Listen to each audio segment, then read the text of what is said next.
Hello. So this is my first real video on this channel. I'm Jenna, and I'm here to tell you about how I'm moving to Madrid, Spain, rent-free. My food will be free, my transportation once I'm there will all be free, and I'll be making a little bit of extra money weekly. So that's super exciting, right? And how can you do that? I'm gonna be an au pair.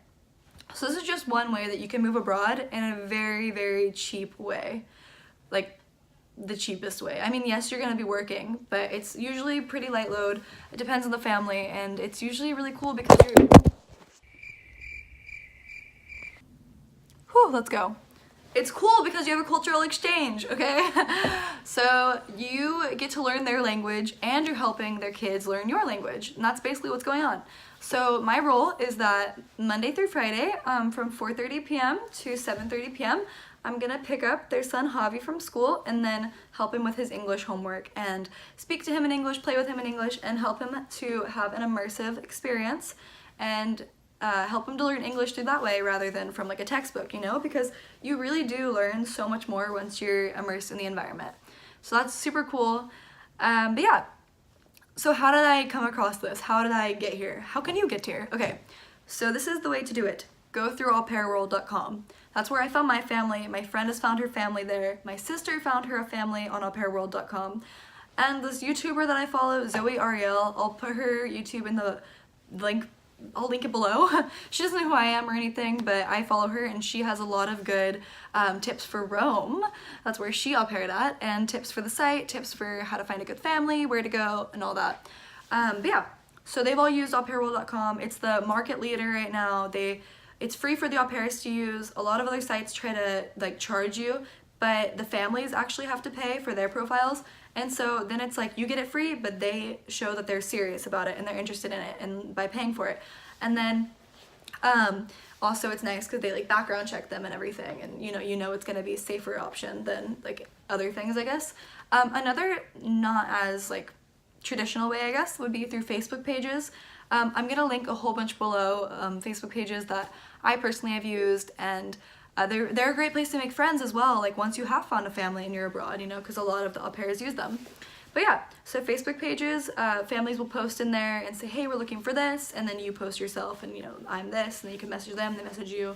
Another good thing about Au Pair World, it allows you to just browse everybody. So yes, it matches your profile with other families in like an easy find category, and that's the ones that are most likely going to match with you, but then you can also browse the other families that don't necessarily match, because maybe you were looking for something you didn't realize and then you find it there, so that's pretty cool.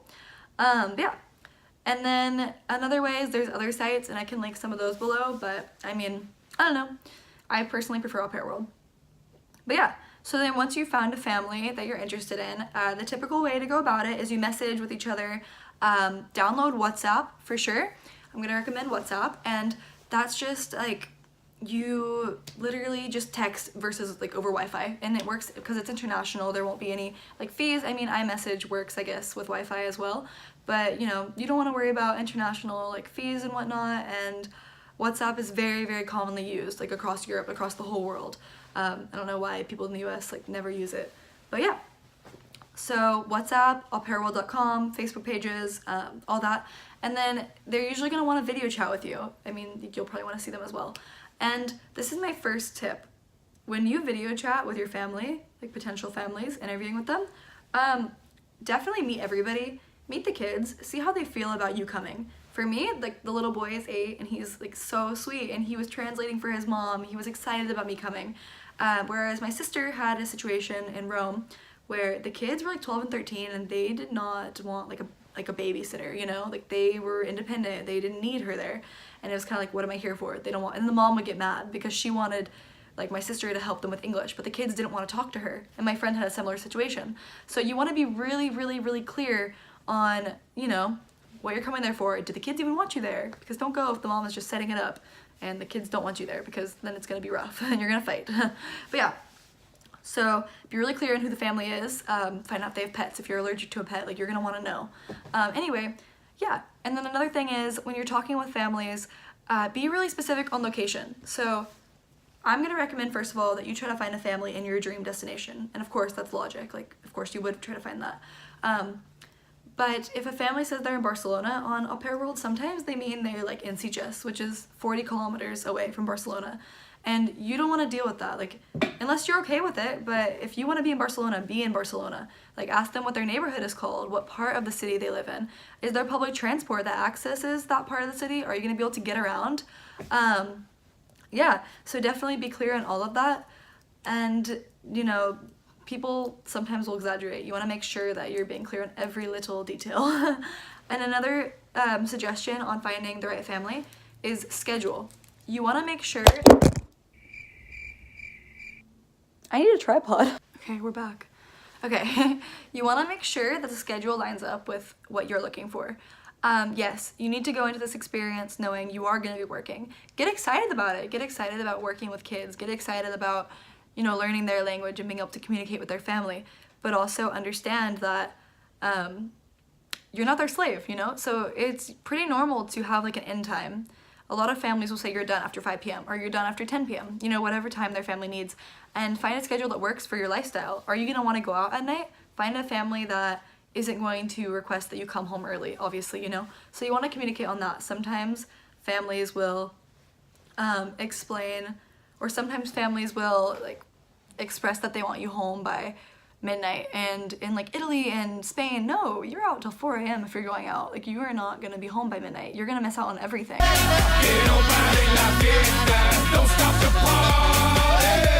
Or if you want to travel on the weekends, make sure you have those weekends off, or at least 2 days in a row off, so you can travel.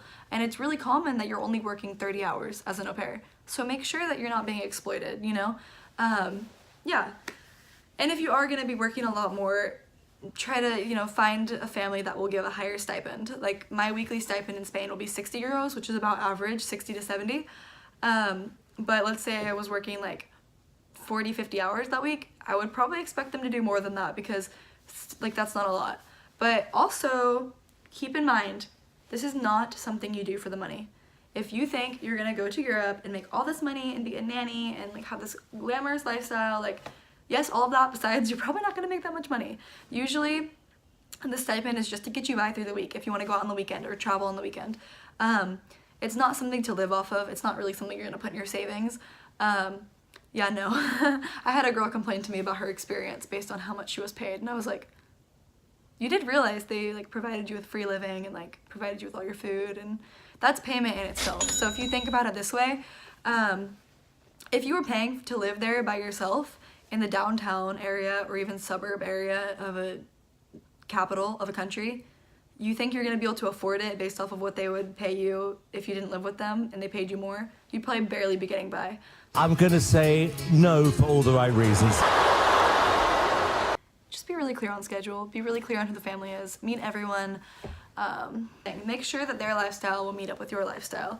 Yes, be open to a new culture, you know, but if you have, you know, a lifestyle of, personally, I'm vegetarian, I'm basically vegan. Like, I can't say I'm vegan because I eat the occasional like dairy product, but I never will eat meat. And like, the Spanish diet is very, very, very, very meat heavy. So I had to tell the family, like, hey, I'm sorry, but I'm vegetarian, is that okay? They said, that's fine, add whatever you need to our grocery list. So be clear with the family and make sure that your lifestyle isn't going to be a problem. Yeah, so those are my tips and tricks.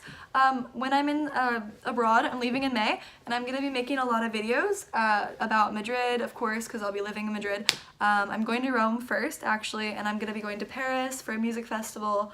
I'm going to be going to Morocco, definitely Marrakesh specifically, and yeah, just a lot of other travel, so stay tuned for those. I want to do some travel videos. I definitely want to do like some tips on being healthy in Spain, like how to find vegan places. There's gonna be a fresh like fruit market right next to where I'm gonna be living, so I'll probably do some stuff with that and do some recipes and, you know, definitely document my experience as an au pair. And, you know, for people that are interested in being an au pair or moving to Spain, definitely recommendations on places to go, how to work with family well, and all of that. So stay tuned for all of that, and thanks for joining me. Bye!